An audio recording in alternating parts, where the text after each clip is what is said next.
Hi, Miss Roberts. I was wondering if you had time to address a concern I have. Sure, now is a good time. What can I do for you? We have a first grade student who is showing all the signs of dyslexia. Her mom was diagnosed with it. She still doesn't know many of her letters and sounds.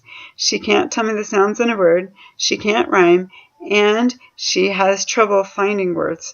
The other day, she called chrysalis hydrolysis, yet she could describe it in great detail. Her oral comprehension is at the top of the class, and she consistently wins class math P's. Is there a way to get her diagnosed so she doesn't spend her whole first grade year without help? She's still so young. I think we should give her some time. You know, our policy is to wait till second grade. It's only fair to give the students time before we label them. I've seen the negative effects of unnecessary labeling, and I'd like to avoid it the best we can. Of course, we don't want to over-identify students, but in her book, Overcoming Dyslexia, Shaywitz cites studies that show we are in far greater danger of under-identifying students than over-identifying them. There are a lot of students who slip through the cracks because the teachers aren't properly trained. I thought dyslexia really was just looking at words backwards until I started taking my reading class a couple months ago. Really? I guess it's been a while since we did any training on dyslexia. We had one about 3 years ago. Maybe it's something we need to address yearly. I think that would be a really great move for our school. Your student does seem to have a strong case. If I let you start the referral process for the student, I'm going to have a lot of other teachers wanting to refer their students. That could be a really good thing. Our students would get serviced early, and we could minimize the number who are reaching third grade with little to no reading comprehension. Did you know the State of Texas Dyslexia Handbook has identifiers for dyslexia for children starting at the pre-K level?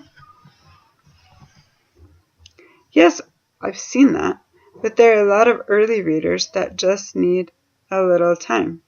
Just because they have a couple of signs doesn't mean they won't pick it up eventually. Did you know that the phonological gap is very consistent?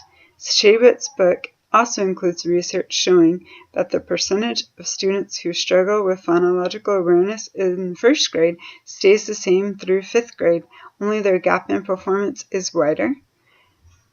We are so afraid to identify students that a lot of them don't get the help they need. Wow, I didn't realize how unidentified the problem was. I always thought the issue was more minimal and that by waiting it kept us from labeling those who needed time to mature. I would totally agree. I used to think the same thing. There are many students who are still maturing and just need a little more time, and that's what's so great about dyslexia. There isn't just one test or even two that make up the diagnosis. There are multiple indicators, and when you have most or all of the pieces, you can feel confident about an early diagnosis.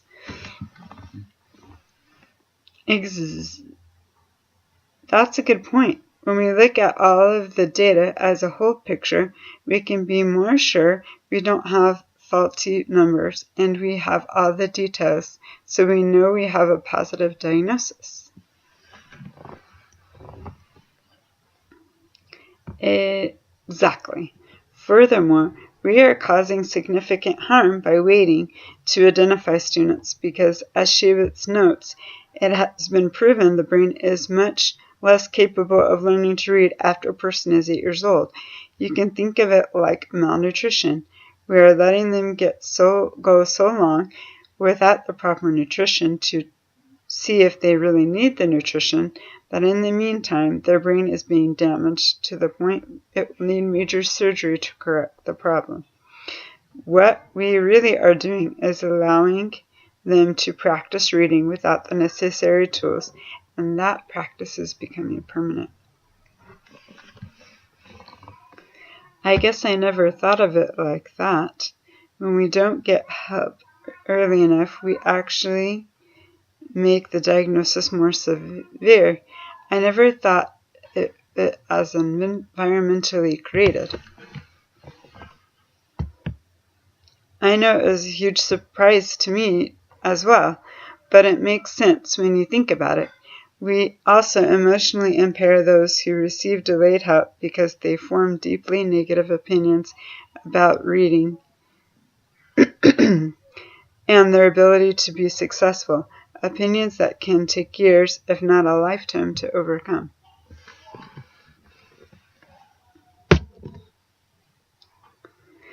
Yes, but if we identify those who aren't dyslexic, they are negatively impacted by the inappropriate label. I'm still uncomfortable with the risk of over-identifying, and that could be costly and harmful. It's true, there is always a risk, and that means a cost. But in my mind, the loss of low star scores and the long-term interventions needed to recoup our struggling readers is more. An ounce of prevention really is worth a pound of cure. Wouldn't that require a lot more testing? We don't have money for more assessments, nor can we afford the instruction time. Besides, the district controls most of that anyway. Shaywitz recommends to diagnose dyslexia, we need a comprehensive look at all the components needed to learn to read. We already do a great job of assessing all the components required for reading success. We test for letter naming and fluency, rhyming, isolated word, and nonsense word fluency, phonological awareness, reading, listening comprehension, and even math skills. Really, the only thing that's not being tested already is IQ. If we trained our teachers to look at the data to see the whole picture and do their 6 weeks of interventions, we would have a clear picture of the student's reading ability, and that could confidently recommend their IQ be tested to make an official diagnosis. At first, we would have a lot more referrals because we opened up the lower grades, but the goal would be to drastically reduce the number identified in the upper grades in the coming years. I like the sound of that. Right? Think of all the students who would go into STAR testing with a couple of years of dyslexia interventions under their belts. What an edge our students would have. That would be awesome. I agree. We could also create a home survey that would help us monitor those who have a family history of reading disability. That could help us get an even more clear picture of our students. Okay, if we were to do away with the grade requirements for identification, how would you suggest we make the change and avoid an over-identification of students since we are opening up the floodgates, so to speak? We definitely need to do some training first and be clear on what dyslexia is and the referral requirements. But I think if we specify the need for candidates to meet most, if not all, the criteria, we shouldn't have too many problems. I think that could work, just a big adjustment in thinking. I appreciate you bringing this to my attention. I think this could really make a difference for many of our struggling readers. I agree. The earlier they can get the appropriate help, the better. This could make a big difference to quite a few students who will get the help they need early. You really didn't come in just to advocate for your one student, did you? No, ever since I started learning more about dyslexia, I've been a proponent of getting the lower grade educated so our students can reap the benefits of teachers who catch the issue early and prevent the problems before they get much worse. Nice work.